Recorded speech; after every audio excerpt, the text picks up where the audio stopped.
Hey, y'all, Zach McDonald, your real estate agent with Real Property Associates, and this is my Seattle real estate market update for July 2025.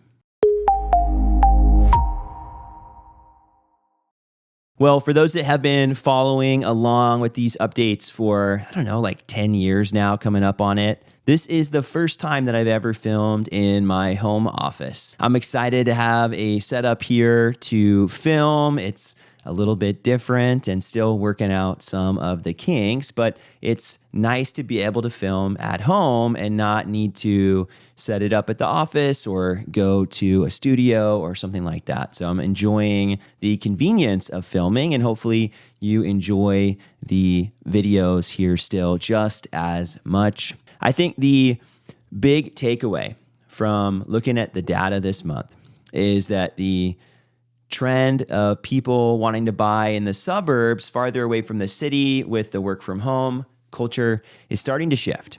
And I'm seeing it more dramatically here this month than I had in the past few months, particularly seeing Seattle making a new record. $1,035,000 was the median sales price in the city of Seattle last month. And if we look at the average is also a record high at $1,263,236. And if we're looking at the growth, right, with Seattle, 14.6% up year over year. Now, King County was up 7.5% year over year. And you could say Seattle was really pulling this up. Bellevue, although Bellevue didn't hit an all-time high, Bellevue was also up average price 14.3% year over year at $2.517 million. And the median for Bellevue, $2,100,000. That's up 10.5%. So just across the board, Seattle and Bellevue's prices up a bunch year over year, more than the median in King County, more than the averages in King County, really pulling those places up. Seattle has a significant amount of the houses in King County, right? Seattle's a huge city and has a big influence, whether we're talking about average or median. Bellevue, not as much in the median department, but just seeing those two cities being where people work, you're seeing those numbers jumping significantly. I also wanted to point out in the King County update, Redmond had really big growth. Shoreline, Lake Forest Park, both right bordering Seattle. Again, places really close to work and or where you work. I think the trend is starting to shift towards convenience, a good commute again. And so there was a huge boom in the suburbs during COVID. Everything in Linwood and Everett and Bothell and Mukilteo was selling ridiculous amounts over asking price, lots and lots of growth. I looked at, and I just picked a couple spots, Everett and Mukilteo in particularly, probably because that's where my wife and I both grew up. I grew up in Mukilteo, or at least for some of my life, and my wife grew up in Everett. And we noticed just how much there was a push towards the north end or the south end, but just away from the cities. And get this, Mukilteo's median sales price was down 4.9% year over year, and Everett's was only up 1.5% across the board. And so seeing that and juxtaposing it with, wow, look at how much more activity is happening in the cities. And even over the past 3, 4, 5 years, when everything was going up 20, 30% everywhere else, Seattle was hardly seeing any growth, 2%, 3% maybe, because people weren't necessarily trying to compete and fight for a house in Seattle. All right, so I got a little ahead of myself and excited about sharing some of my thoughts about the shift in maybe where people's attention is as far as buying a house. And the story is really relevant because these clients, they were referred to me by a past client who bought in Seattle, and they are also, and we're looking in Seattle. And one of the things that we talked about that was really important to them is the location and the convenience for commuting to work. And so for them, their house is going to be in a great spot for commuting. One commutes to Seattle, one commutes to Bellevue. But for them, that was super important. And you'd think that commuting is always an important part of where you live, But that has not been a major factor when I do buyer consultations with clients. And I do that with everybody. We talk through needs and wants. We talk through the home buying process.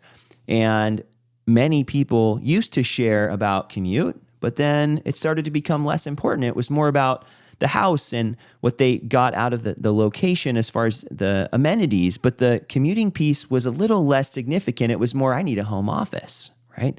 We need 2 home offices.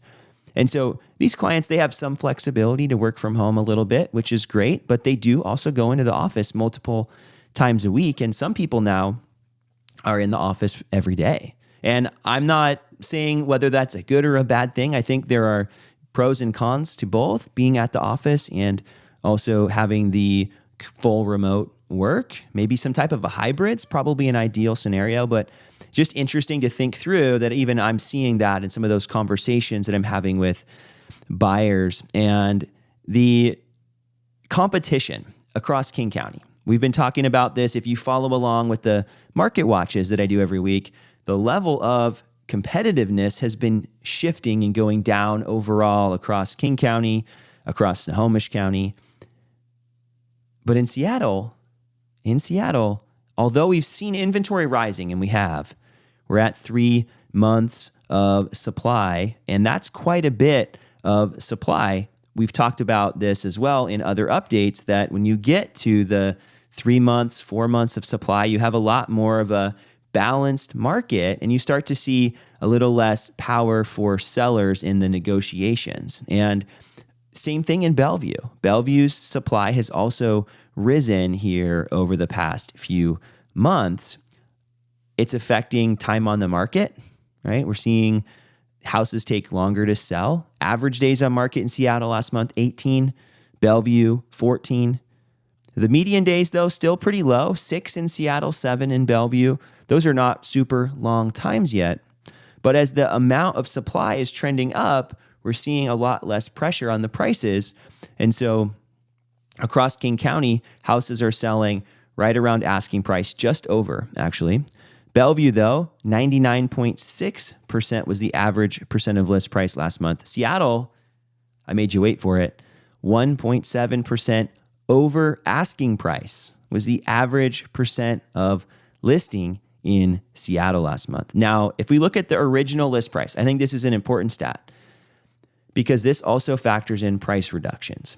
In Seattle, houses sold for 1% above the original listing price on average. And the median was right at asking price. All right. So we're seeing right around there. In Bellevue, the median was 99.5% of asking price. The average, 98.6% of the original asking price. And I think this stat's better sometimes than just, hey, what's the percentage of the list price that a house sells for? In Seattle, closer to asking price. If you're looking towards the suburbs, Everett got 99.7% on average. Mukilteo, 96.7%.